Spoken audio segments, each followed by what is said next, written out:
សួរតាមត្រង់ជីវ៉ាប្រាប់ឲ្យច្បាស់ណាគុំកោហកអូបុរសបែបណាជាសង្សារក្នុងចិត្តអូនផតឬស្គមសម្បល់គេសឬខ្មៅចូលចិត្តចារឹកបែបណាសុខភាពព្រៀបសារទេបើ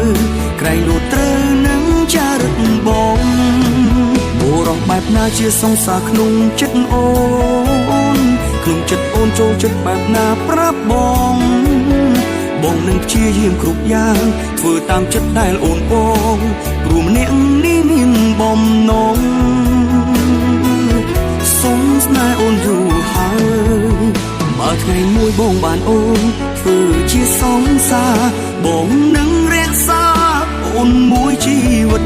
ផ្ដល់ក្តីស្រឡាញ់ពិតមើលថែថ្លៃ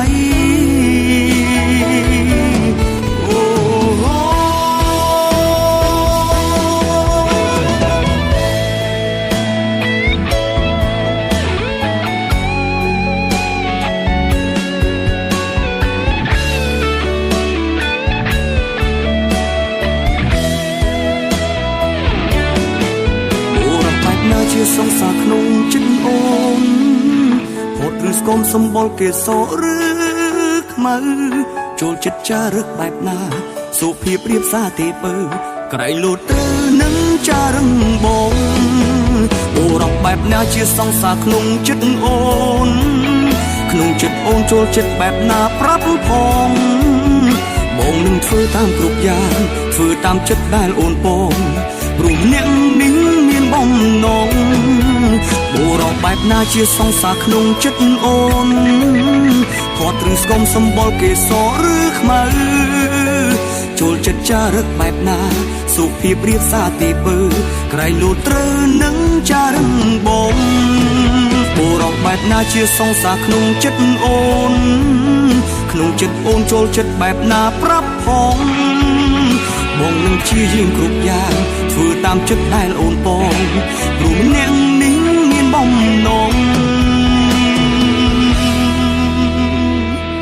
សុំស្នេហ៍អូនយូរហើយ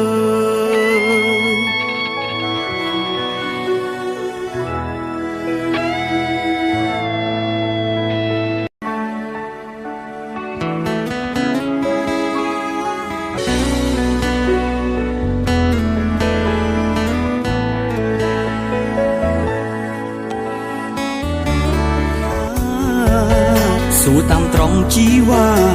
ប្រាប់ឲ្យច្បាស់ណាគុំកោហក